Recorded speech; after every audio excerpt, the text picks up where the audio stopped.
Hey there guys, this is Beck with Beck Be Gone, and I'm coming to you with my 11-month update. I missed my 10-month because I was procrastinating and I procrastinated too long and it got into month 11. So I am thrilled to talk about some of the stuff that's been happening. So my quick stats, I got my surgery at the Obesity Control Center in Tijuana on January 22nd, 2019. My high weight was 262. My surgery weight was 235. My current weight, as of today, 150.8, which this week I've had a significant drop. I've been hovering around the 158, 160 range for about 3 months. And then this week, I think due to some intermittent fasting, it's dropped. So real quick, before I get into the intermittent fasting, I wanted to let you guys know that I saw a video that somebody had posted on the OCC support group channel, and it is called Bariatric Surgery Myths. Dr. Matthew Weiner addresses common misconceptions about bariatric surgery. I'm going to put a link below to this video because it talks about how does your stomach stretch? Does it even stretch? Is it okay to drink carbonation? Can you eat and drink at the same time? All these things that when you are released from the hospital, especially with OCC, there's kind of golden rules that you don't want to break. And they are kind of mass rules applied to the mass public or the masses as a general rule. And everybody's different and they may not apply to you. And I found that to be really helpful. So watch the video. It debunks a lot of stuff. My cat, of course, is here walking around trying to spill everything. Okay, so the most exciting thing that's been happening in my life is intermittent fasting. It is something that I was trying, just don't eat for 16 hours and then you can eat for 8 hours, and it's supposed to help your body shed cells that are no longer serving it, and there's some benefits in terms of a prolonged life, and there's potentially benefits in terms of weight loss, and it was just a way for me, just a way to kind of change up what I had been doing. And I ended up doing what I prefer to do is a 36-hour, I believe it's called a monk fast. So I stopped eating around 7 or 8 or 9 one night, and then I resume eating 7, 8, or 9 2 days later in the morning. So you just basically take one day and you don't eat. And what has been pretty surprising is that I am rarely hungry when I fast. I'm currently in a fast right now because I'm trying to get to the 40s before 2019 is over, because it is December 29th of 2019. So I'm seeing if I can get in the 40s. So I thought I'd do a fast, and I haven't been hungry all day. It's about 5 o'clock p.m. and I have been active. I took the dogs for a walk. I did some elliptical. I went shopping. I'm having some tea, unsweetened tea, because you can have things that don't have calories. And it's really highlighted or illuminated that eating for me is just a mentally driven activity. And so as I've done these different fasts, I've realized one of the days I was fasting, I was kind of having a stressful day, and I just really wanted to turn to food, in particular a chocolate lava cake. That would have solved all my problems, I was sure. But I committed to the fast, and so I instead had a cup of hot tea, I played some music, I meditated, and I found alternative coping mechanisms for dealing with or processing my experiences that I felt really good about. I felt like it was moving me significantly in the direction I want to go in terms of my relationship with food. So intermittent fasting, I'm going to do a challenge with my sister in January. We're going to do one 36-hour fast a week, and I'm hoping that it's going to help me to identify my triggers and what is driving me to eat, and then help me to find alternative, healthier ways to address or calm myself, soothe myself. It's really all about self-care, and self-care for most of my life has just looked like turning to food. And so now it's expanding into expressing through music, through writing, through stretching, just doing a yoga session with myself, through dancing. I dance all the time, and then at 12 o'clock before I go to bed. I just put on some music and I just express. So I'm really, really excited for intermittent fasting. On the note of my relationship with food, I am in a love affair with food. I've always loved food. I love exciting food. I love cooking food. I love food that is interesting instead of good. So I think that part of me is very much still intact, and I love that part of me. And having the surgery has just kind of expanded my love of food to give me maybe more, I don't know, of a goal with it. Like, how can I incorporate vegetables into this dish, or what kind of new grains can I use with, to like provide myself the nutrition that I'm looking for. So I'm an absolute foodie, and I think that this surgery has enhanced my love affair with food, and I think that's totally fine. I think that's a fantastic relationship to have with food. So, something else that's been happening. We have been going out it's the holiday season, and so we've been going to a lot of parties, and we've had a super fun time buying dresses, which is one NSV that is awesome. Like, not hating how you look when you try on a dress. It's been incredible. So I have a ton of pictures in my blog post with a link below, so you can see some before and afters of me and my new dresses. Actually, I have many of them. And one that I'm thinking I'm going to wear for New Year's actually has like kind of a midriff exposure section. So it's like super sassy. And I am absolutely delighted that I feel like I'm okay to wear it.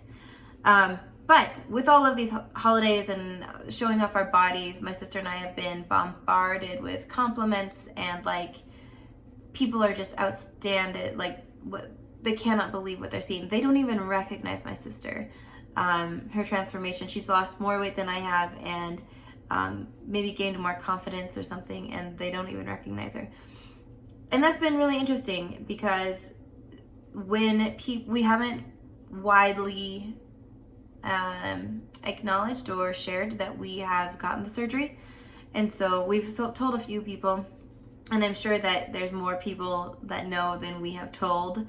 But a lot of them don't know, and when they come up to us, they go, "You're so strong, like you have something special. I could never do that, and you must be so disciplined, and how are you doing this? Like, what's the secret elixir to this weight loss?" And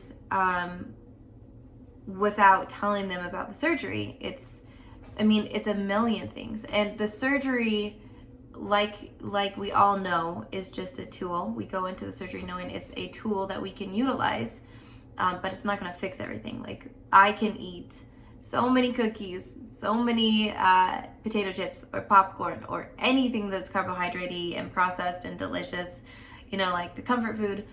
I can still eat as much of that as I want, and that's where the weight regain can occur. So the sleeve is just a tool, but it was the motivation and the tool that I needed to initiate the rest of the changes in my life. So when I was able to finally, get down to 200 pounds, that was an incredible milestone for me, and it motivated me. It kind of was a snowball effect where I was able to do more, and I became more active. And doing this with my sister, we challenged each other to different things on different weeks or different months, and like, having that camaraderie and that accountability is a big part of the success. And I still log all of my food as much as I can on MyFitnessPal, so there's an awareness to how many calories I'm eating and what my nutritional breakdown is like. And so I just I maintain a really tight awareness of that, because even though I'm logging, I'm still maybe even a quarter of the days going up into the 2,000 calorie mark,